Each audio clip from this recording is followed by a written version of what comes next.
Hey everybody, welcome once again to a low on health game video review where I go over some of the games I've been playing recently. This particular video, we'll be talking about the first two games I played in 2012. They're both not great games, they're both very old games. But what I've been doing is actually going back through the back catalog of old games that are easy to get achievements for. Yes, I am achievement whoring.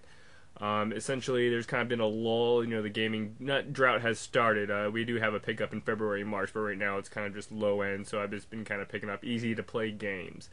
But before I even get to those two, which is going to be Terminator Salvation for the 360 and WrestleMania, WWE Legends, Road to WrestleMania, whatever it is, the newest Wrestle game, I want to mention something about my videos right here. Like, I know nobody's going to watch this, and I can tell that by looking at my other reviews. Like, yes, nobody cares about Low on Health, the Hannah Montana or Death Star or Infamous 2 Mortal Kombat, because I'm not playing these when they first come out.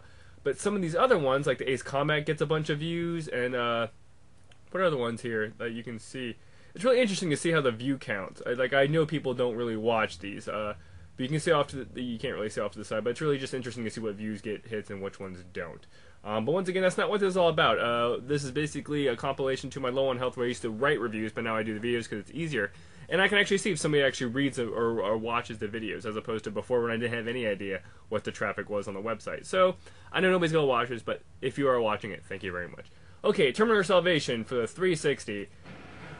Fairly straightforward 360 third-person shooter game, very much reminding me of the Army of Two games, mainly because there is kind of a aggro system, which is interesting. Some of the enemies have basically their weak spots in the back, and what you have to do is wait for your friends to basically pull the aggro so you can shoot in the back, or cause enough aggro for them to shoot towards you, and they shoot them in the back.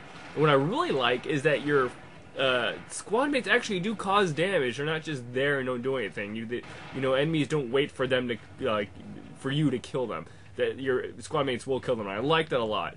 The only bad side to this game is kind of the story. I expected a lot more, in which case the key thing for the Terminator Salvation movie, spoiler, was that they're basically like T-900s, 9000s, programmed to act like humans and think they were humans. But this one didn't really touch on that, in which case I thought one of my squad mates was one of those kind of Terminators, but it wasn't. It was just basically kind of a straightforward game with kind of a loose narrative. So, it's an okay game. I mean, yeah, it's not 100% bad, but it's definitely not good. Typical movie game.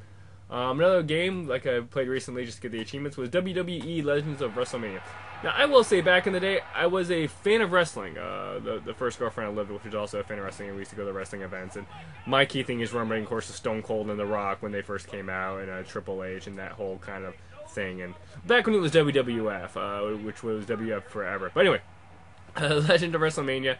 It's kind of cool. It's kind of a history lesson. They mainly focus on the kind of this mode where you kind of relive kind of classic matches from the past, which is kind of cool because it shows little video snippets before and after of the matches and the different kind of key points of those matches, and it's kind of cool just to kind of as a timepiece to look at the outfits and whatnot and go, man, the Warrior, like, that was actually an okay outfit. Like, it's just weird to kind of see that. You can, of course, make your own character, which I enjoyed. Kind of disappointed you can't make your own female character, but whatever. But a decent, straightforward game. The controls are solid, the design's solid, the presentation was good. I had some issues with the gameplay control because I can never get the grapple system down. Usually it's like a lot of kind of a strange QTE system. But a really good game. If you're thinking about getting a wrestling game or whatnot, this is definitely kind of the one to go for. I know there are other ones out there. I'll probably be playing that. There's like a Raw one that was released in 2009. I'll probably get to playing. But this one was good. I mean, if you want to look for a rent or whatnot, if you pick it up cheap, it's probably worth it if you're a big wrestling fan. So, other than that, as always, I'd like to thank you, one person, for watching, and I'll catch you next time. Maybe. Probably not. But thank you for watching.